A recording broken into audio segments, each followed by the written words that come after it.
Hello, જય દ્વારકાધીશ મિત્રો. કેમ છો બધા? મજામાં ને? સ્વાગત છે તમારું મારી ચેનલમાં. જો આજે આપણે બનાવવાનો છે ગાજરનો હલવો, પણ થોડોક અલગ રીતે બનાવવાનો છે. તો સૌથી પહેલાં આપણે આ ગાજર લઈ લીધા છે, દેશી ગાજર લીધા છે, અને બે ચાર આપણી પાસે ઓલા લાલ ગાજર પણ પડ્યા હતા એટલે એ પણ લઈ લીધા છે. અને જો છાલ ઉતારવાનું કામ ચાલુ થઈ ગયું છે. પપ્પા બધા ગાજરની છાલ ઉતારી અને દઈ દેશે હમણાં. જો આપણે આ રીતે બધા ગાજરની છાલ ઉતારી લેશું અને પછી આપણે બનાવશું ગાજરનો હલવો. તો વિડીયોમાં છેલ્લે સુધી બન્યા રહેજો. અને ચેનલમાં હજી સુધી નવા હોય અને ચેનલને સબસ્ક્રાઈબ ના કરી હોય તો ચેનલને જરૂરથી સબસ્ક્રાઈબ કરી દેજો.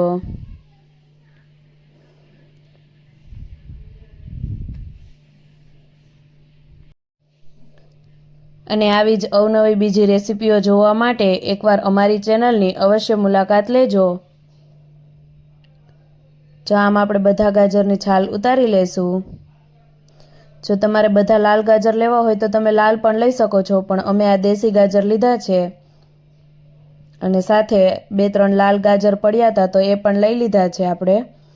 જો આ જે લાલ ગાજર આવે છે અંદરથી એ છે, અને આ દેશી ગાજર છે. એટલે આપણે બંને લીધા છે સાથે.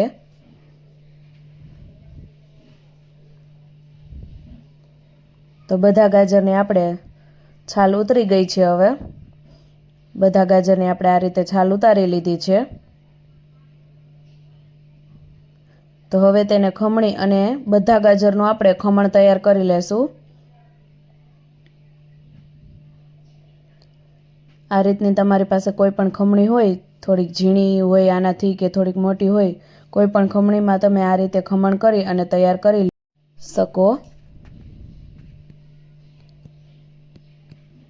આપણે બધા ગાજરનું ખમણ આ રીતે તૈયાર કરી લઈશું.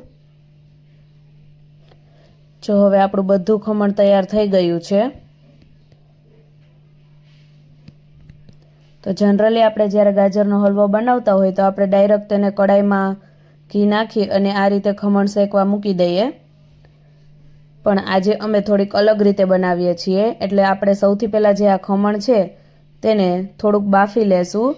એટલે એને જ્યારે આપણે ઘીમાં શેકીએ ત્યારે એને શેકાતા વાર ન લાગે અને તે ફટાફટ એકદમ ચડી જાય.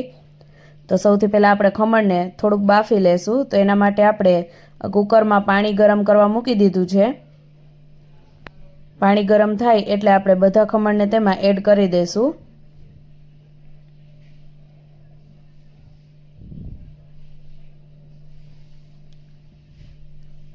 બધા ખમણને તેમાં એડ કરી અને આપણે તેની 2 થી 3 સીટી કરી અને થોડુંક તેને બાફી લઈશું.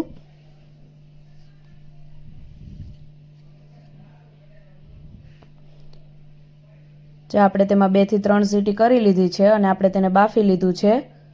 તો હવે આપણે તેને પાણીમાંથી કાઢી લેશું. એકદમ આપણે તેનું પાણી દૂર કરી નાખશું. જો આપણે ખમણ બધું કાઢી લીધું છે, તેનું બધું પાણી દૂર કરી નાખ્યું છે. અને ખમણ પણ આપણું એકદમ જે બફાઈ ગયું છે પાણીમાં. તો હવે આપણે એક કડાઈમાં ઘી લેશું અને તે ખમણને આપણે શેકી લેશું.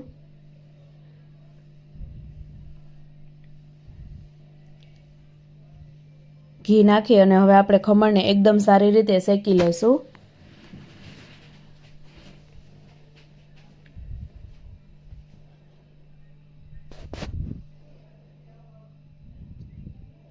ખમણમાંથી આપણે બધું પાણી દૂર કરી નાખવાનું છે. ત્યાર પછી જ આપણે તેને ઘીમાં શેકવાનું છે. તો આ રીતે કડાઈમાં ઘી લઈ અને આપણે ખમણને શેકી લેશું.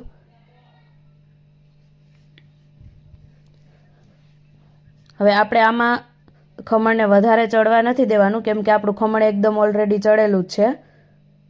તો આપણે ખાલી તેને ઘીમાં સારી રીતે શેકવાનું જ છે.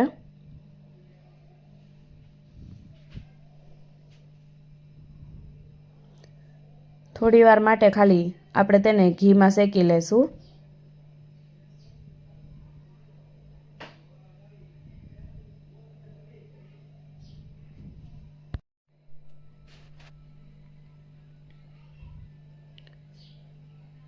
હવે આપણું ખમણ જે છે તે એકદમ શેકાઈ ગયું છે ઘીમાં.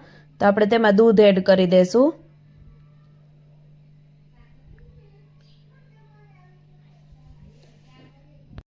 આપણે જરૂર પૂરતું તેમાં દૂધ એડ કરી દઈશું. ઘણા આમાં માવો નાખીને બનાવતા હોય છે, પણ જો તમે માવો ન નાખો તો પણ એકદમ મસ્ત બને છે. ખાલી તમારે તેમાં જે દૂધનો આપણે જે મલાઈ હોય છે તે એડ કરી દેવાની, જેનાથી જે આપણો હલવો છે તે એકદમ સરસ કણી કણીવાળો થશે. આમાં માવાની પણ જરૂર નહીં પડે, આપણે જે દૂધની મલાઈ છે તે જ એડ કરી છે. આ રીતે તમે પણ જો કોઈ પણ દૂધીનો કે ગાજરનો કે હલવો બનાવતા હોય અને તેમાં તમારે જો માવો એડ ન કરવો હોય તો આ રીતે દૂધની મલાઈ એડ કરી દેવી, જેનાથી એકદમ કણી કણીવાળો હલવો બની અને તૈયાર થશે. અને બીજી બાજુ આપણે આ ખાંડ અને પાણી બંનેને સાથે ગરમ કરી લીધું છે. જરૂર પૂરતી આપણે ખાંડ લઈ લીધી છે અને પાણી બંનેને ગરમ કરી લીધું છે. તમે ડાયરેક્ટ જે આપણે ખમણને ઘીમાં શેકવું હોય તેમાં એડ કરી દો તો પણ ચાલે, અને આ રીતે સાઈડમાં ગરમ કરી અને પછી તેમાં એડ કરો તો પણ ચાલે. હવે આપણે જે ખાંડ અને પાણીને ગરમ કર્યું હતું તેને આપણે ખમણ સાથે એડ કરી દીધું છે. હવે બરાબર સરખી રીતે હલાવીને આપણે બધું મિક્સ કરી લેશું.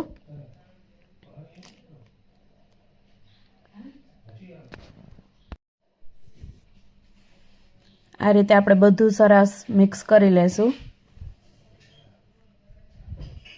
તમારે ડ્રાયફ્રૂટ્સ જો આમાં એડ કરવા હોય તો તમે આમાં સાથે પણ એડ કરી શકો છો, અને ઉપરથી એડ કરવા હોય તો ઉપરથી પણ કરી શકો છો. હવે આપણે આ બધા મિશ્રણને થાળીમાં લઈ લીધું છે. તો તૈયાર થઈ ગયો છે આપણો ગાજરનો હલવો. એકદમ અલગ રીતે બનાવ્યો છે. તો વિડીયો ગમે તો લાઈક અને શેર કરવાનું ના ભૂલતા, અને ઉપરથી જો આપણે આપણા જે ભાવતા ડ્રાયફ્રૂટ્સ હોય તે એડ કરી દેવાના છે. તો આપણે કાજુ બદામ એડ કરી દીધા છે, અને હવે આપણે તેને ફ્રીઝરમાં ઠંડો કરવા માટે મૂકી દઈશું. ગરમ ગરમ પણ તમે ખાઈ શકો છો, અને ઠંડો કરીને પણ ખૂબ જ ટેસ્ટી લાગે છે. તો આપણે તેને ફ્રીજમાં મૂકી દેવાનો છે. તો ગાજરનો હલવો બની અને આપણો એકદમ તૈયાર થઈ ગયો છે. તો વિડીયો ગમે તો લાઈક, શેર અને સબસ્ક્રાઈબ કરવાનું ના ભૂલતા.